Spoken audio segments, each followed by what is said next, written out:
सब आज के वीडियो में बात करने वाले हैं महाराष्ट्र के एक बड़े ही गजब के शहर के बारे में, जहां गुरु गोविंद सिंह जी ने अपने अंतिम दिन बिताए थे। नांदेड़ महाराष्ट्र का 10वां सबसे बड़ा शहर है, साथ ही महाराष्ट्र की 9th मोस्ट पॉपुलेटेड सिटी भी है। इस शहर का मुख्यालय नांदेड़ जिले में मौजूद है, जो शहर मध्य दक्षिण महाराष्ट्र में बसा हुआ है। इस इलाके को मराठवाड़ा रीजन का पार्ट माना जाता है और ये भी माना जाता है कि ये इलाका महाभारत काल से जुड़ा है। लोग मानते हैं कि भरत के नाना नानी इसी शहर के आसपास कहीं रहा करते थे। चौथी 5वीं शताब्दी में नांदेड़ इलाके को नंद साम्राज्य के द्वारा रूल किया गया था। 15वीं शताब्दी में गुरु नानक जी अपनी श्रीलंका यात्रा के दौरान इस जगह से गुजरे थे। सिखों के लिए भी ये जगह महत्वपूर्ण मानी जाती है। 17वीं शताब्दी में ये इलाका निजाम शाही राजाओं के अधीन आ गया था, जिसमें तेलंगाना और महाराष्ट्र का बहुत सा इलाका भी शामिल था। 1707 में बहादुर शाह प्रथम भी गुरु गोविंद सिंह जी के साथ यहाँ आए थे। इसके बाद बहादुर शाह गोलकोंडा चला गया और गुरु गोविंद सिंह जी ने यहीं पर खुद को अंतिम गुरु घोषित किया।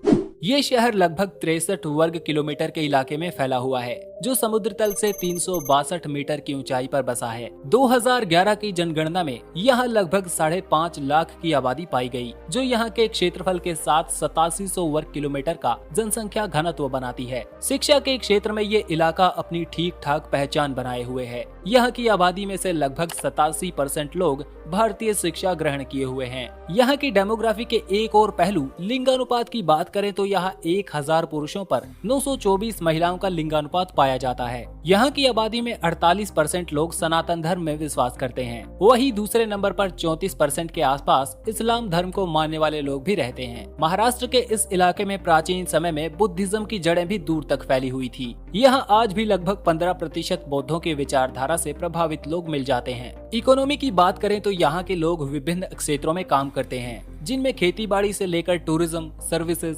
इंडस्ट्रीज जैसे क्षेत्रों में काम करते हैं। यहाँ कपास, केला, गन्ना, सोयाबीन, नींबू, अंगूर और पपीता जैसी कई फसलें उगाई जाती हैं। इसके अलावा पूरे भारत भर में इनका एक्सपोर्ट भी होता है। यहाँ नांदेड़ कॉटन रिसर्च सेंटर भी मौजूद है, जो कॉटन की क्वालिटी को और बेहतर करने और इस इलाके में कॉटन इंडस्ट्री की ग्रोथ के लिए लगातार मेहनत कर रहा है। इसके अलावा यहाँ की इकोनॉमी में हर साल लगभग 10 मिलियन टूरिस्ट का आगमन होता है। ये टूरिस्ट यहाँ होटल, रेस्टोरेंट, स्ट्रीट फूड और टूरिज्म एक्टिविटीज को सपोर्ट करते हैं। यहाँ के लोगों और यहाँ की गवर्नमेंट को इससे काफी बड़ा फायदा मिलता है। यहाँ की मेन अट्रैक्शंस में यहाँ का नांदेड़ फोर्ट सबसे ज्यादा फेमस है। इस किले में एक वाटर टैंक और कई सारे गार्डन्स भी बनाए गए हैं। ये जिला 3 तरफ से गोदावरी नदी से घिरा है। यहाँ के उर्वशी घाट, राम घाट और गोवर्धन घाट बनारस की धरती की तरह ही धार्मिक कर्म कांडों के लिए जाने जाते हैं। यहाँ पर कई सारे मशहूर मंदिर मौजूद हैं। इस शहर की एक और खास बात है कि इसमें 10 गुरुद्वारे मौजूद हैं। जैसा हमने इसके इतिहास में पढ़ा था कि अंतिम समय के 10वें गुरु गोविंद सिंह जी यहीं पर रहा करते थे। उनसे जुड़ी कुछ चीजें और हथियार यहाँ के हुजूर साहिब गुरुद्वारा में रखी गई हैं, जो महाराजा रणजीत सिंह जी के द्वारा बनवाया गया था। ये गुरुद्वारा सिख धर्म में सबसे महत्वपूर्ण 5 तख्तों में से एक है।